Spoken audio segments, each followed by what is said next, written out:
शर्जील इनाम अहमद साहब, अस्सलाम वालेकुम। बहुत शुक्रिया, आपने अपना कीमती वक्त निकाला।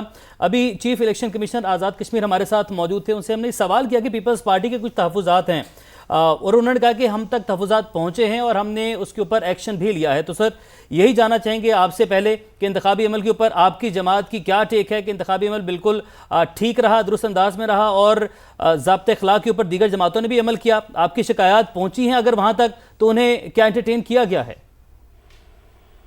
भी कहते हैं जो हमारी शिकायत थी और वो अभी से नहीं थी, पूरे इलेक्शन के प्रोसेस में आखिरी चंद दिनों में, खासतौर पर आखिरी हफ्ते में जिस तरीके से मुस्लिम नवाज की जानिब से इलेक्शन कमीशन के जो कोड ऑफ कंडक्ट की धज्जियां उड़ाई गई हैं और उन धज्जियों में जिस तरीके से मुस्लिम लीग नवाज की जानिब से उड़ाई गई और जिस तरीके से इलेक्शन कमीशन की जो खामोशी थी, मैं समझता हूँ कि ये एक बहुत बड़ा सवालिया निशान है। जिस तरीके से वहाँ पे एक चीफ मिनिस्टर साहिबा वो इलेक्शन कैंपेन को चला रही थी, वहाँ पे ऐलानात कर रहे थे 2 दिन में जी मैं बसें पहुँचा देंगे, जी वो बसें पहुँच गई वहाँ पे। इलेक्शन कमीशन की ये मुकम्मल तौर पर कोड ऑफ कंडक्ट की वायलेशन है और उस वायलेशन में आपने देखा कि उस पर बिल्कुल इलेक्शन कमीशन की जानिब से कोई एक्शन नहीं लिया गया, कोई फुर्ती नहीं दिखाई गई। और फिर आज जो जिस तरह के वाकयात हुए हैं कि एक दहशतगर्दी की गई और दहशतगर्दी में एक पीपुल्स पार्टी के निहत्ते से वर्कर को जो है वो शहीद किया गया।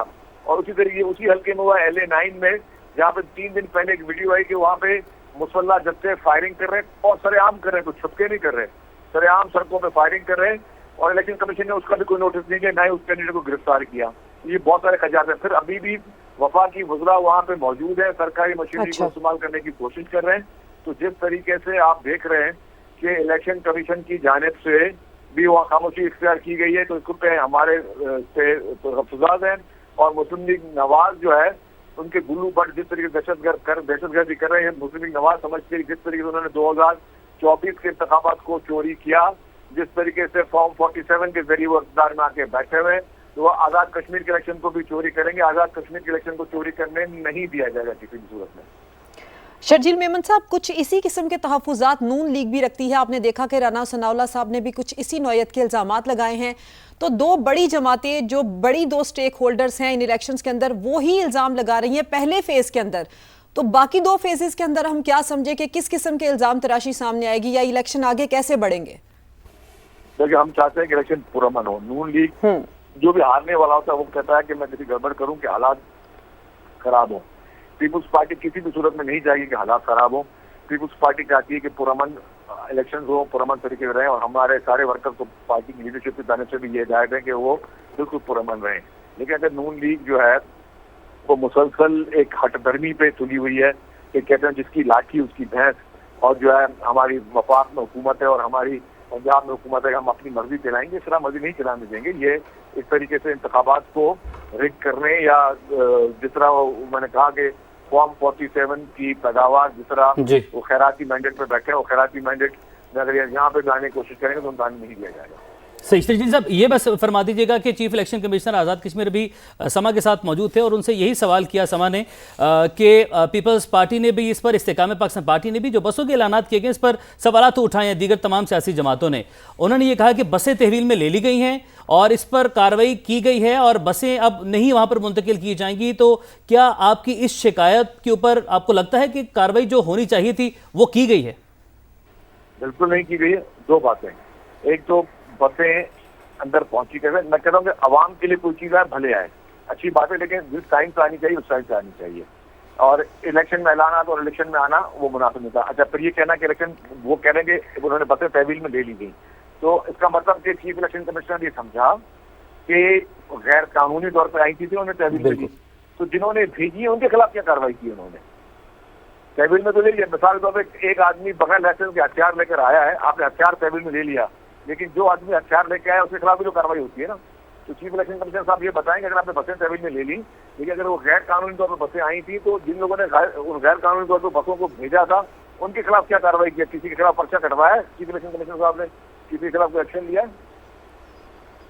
अच्छा शर्जील साहब, 2 बड़ी जमातें पाकिस्तान पीपल्स पार्टी और नून लीग जो कि आज़ाद कश्मीर इंतखाबात को लेकर दावेदार भी हैं, अब जिस तरह के इल्ज़ामात सामने आ रहे हैं, जिस तरह के तहफ़्फ़ुज़ात सामने आ रहे हैं, आपको क्या लगता है कि इसकी ज़रूरत ही क्यों पेश आ रही है? जो नून लीग कर रही है बकौल आपके, इसकी क्यों ज़रूरत पेश आ रही है? लेकिन नून लीग को इसलिए चाहिए कि वो पहले भी खैराती मैंडेट में बैठे और आज भी वो खैराती मैंडेट में, वो जिन्होंने पहले पंजाब के लोगों के हक पे उन्होंने डाका डाला, उनके मैंडेट पे डाका डाला, वो चाह रहे हैं कि पूरे पाकिस्तान में जहां मौका मिले वहां पे हक पे डाका डालें। सही। शर्जील इनाम मेमन साहब हमारे साथ मौजूद थे, बहुत शुक्रिया आपके वक्त के लिए। जैगम साहब, यही सवाल लेकर आपकी जानी बढ़ेंगे कि अगर बसें तहवील में ले ली हैं, एक्शन ले लिया है आपने, तो कैंडिडेट के खिलाफ भी कार्रवाई या ऐलान करने वालों के खिलाफ भी कोई कार्रवाई बनती थी? ये पीपल्स पार्टी का ये मौक़िफ़ है, तो आप इस पर क्या कहेंगे? देखिए, ज़ाब्ता अखलाक में ये सब चीज़ें दर्ज होती हैं कि इलेक्शन कमीशन ने किस तरीके से प्रोसीड करना है, क्योंकि इलेक्शन कमिश्नर साहब के पास वक्त नहीं था कि वो हमें तफसील से बताते, हमने पूछा भी नहीं कि इसको वो आगे लेकर कैसे चल रहे हैं, शिकायत किसने की, उन्होंने बसें जब्त करने के बाद क्या कार्रवाई की, उन्होंने जिस पार्टी के खिलाफ शिकायत थी उसको नोटिस भेजा या नहीं भेजा। तो यकीनन वो एक ज़ाब्ते की कार्रवाई कर रहे होंगे। हमें तो इस वक्त यही फ़र्ज़ करना चाहिए कि वो जो ज़ाब्ते की कार्रवाई है उसको आगे लेकर बढ़ा रहे होंगे। लेकिन देखिए, जो हमें नज़र आ रहा है मेमन साहब से गुफ्तगू करके, कि पाकिस्तान की जमातें कितने जोशो खरोश के साथ इस इलेक्शन में इन्वॉल्व हैं। देखिए, जब इलेक्शन की गर्मा गर्मी होती है ना, तो आपको इसी तरह ही महसूस होता है। तमाम पार्टियां यही कहते हुए आपको लगती हैं कि हमारे साथ बहुत ज़्यादती हो रही है और दूसरी साइड हमारे साथ बड़ी सख्ती कर रही है। तो यहाँ हम देख रहे हैं कि पीपल्स पार्टी, पाकिस्तान मुस्लिम लीग नवाज और IPP तीनों के दरमियान में एक बयानिए की एक बड़ी ज़बरदस्त जंग चल रही है कि मुस्लिम लीग नवाज जो है वो अपना, क्योंकि तरक्की का बयानिया लेकर चल रही है, तो वो लोगों को यकीन दिलाने की कोशिश कर रही है कि हम अपने तरक्की के वादे पूरे करेंगे, और बसें भिजवा कर भी वो ये सबूत दे रही है। अब आप देखिए कि पाकिस्तान पीपल्स पार्टी जो है वो हकूक के वादे कर रही है कि जो आप आईनी हकूक मांग रहे हैं उनको हम आपको आईनी तरीके से देंगे, झगड़ों की जरूरत नहीं है। और IPP को अगर आप देखें तो वो ट्रांसफॉर्मेशन का वादा कर रही है। वो कह रही है कि हम कश्मीर को ट्रांसफॉर्म करेंगे, हम कश्मीर के अंदर जो उसके अपने वसाइल हैं उसको ट्रांसफॉर्म करेंगे, या यहाँ पे हम टूरिज्म को ट्रांसफॉर्म करेंगे, हम यहाँ बाहर से इन्वेस्टमेंट लेकर आएंगे। तो ये तीनों बयानिए चले हैं, लोगों ने अपना हक राय दही इस्तेमाल कर लिया है। किसकी बात को उन्होंने ज्यादा सुना है, किसकी बात को उन्होंने क्रेडिबल जाना है, काबिल एतबार जाना है, ये थोड़ी देर में हमें पता चलना शुरू हो जाएगा। ठीक है, ज़ैगम खान साहब आप हमारे साथ ही मौजूद रहिए। बाबर अलाउद्दीन भी हमारे साथ हैं, सुमेरा खान ने भी हमें ज्वाइन किया हुआ है। ये ट्रांसमिशन का सिलसिला इसी तरह से जारी है। अभी एक ब्रेक लेंगे, ब्रेक के बाद जब वापस आएंगे तो आज़ाद कश्मीर इंतखाबात को लेकर फिर से बात करेंगे। कौन करेगा आजाद कश्मीर पर हुक्मरानी, फैसले की घड़ी आ पहुंची है। आम इंतखाबात का पहला मरहला शुरू हो गया है, गहमा गहमी उरूज पर है। खवातीन के लिए पोलिंग स्टेशन बनाई गई और पहला वोट कास्ट होने की जो फुटेज है वो सबसे पहले सामा ने बनाई है और अपने नाजरीन को पहला वोट कास्ट होते हुए हम दिखा सकते हैं। पोलिंग अमला यहाँ पर मौजूद है, जो वोटर्स पहुँच रहे हैं वो अपना वोट कास्ट कर सकते हैं। यहाँ पे 4500 पुलिस एहलकार जो है वो ड्यूटी दे रहे हैं। मर्द वोटर्स की जो तादाद है वो 1280 और खवातीन वोटर्स की तादाद 1180 है। इस काम में पाकिस्तान पार्टी, पीपल्स पार्टी और नून लीग के वोटर्स बड़ी तादाद में है। बहुत ज्यादा तादाद में लोग वोट डालेंगे, नजर आ रहा है, ये बहुत पॉजिटिव बात है। आजाद जम्मू कश्मीर के अवाम मुबारकबाद के मुस्तहिक एक अच्छा आगाज होने जा रहा है। खवातीन का जो जज्बा है वो काबिल दीद है, वो वोट कास्ट शदीद गर्मी में भी कर रही है। लोग जो है पूरे अवेयर होके अपने विल के साथ अपने लिए आई थिंक इस प्रोसेस में शामिल हो रहे हैं। कश्मीर में कभी भी पॉलिटिकल प्रोसेस नहीं रुका, आगे की गवर्नमेंट के लिए डेफिनेटली बहुत बड़ी जिम्मेदारी है। किसको मिलेगी हुक्मरानी,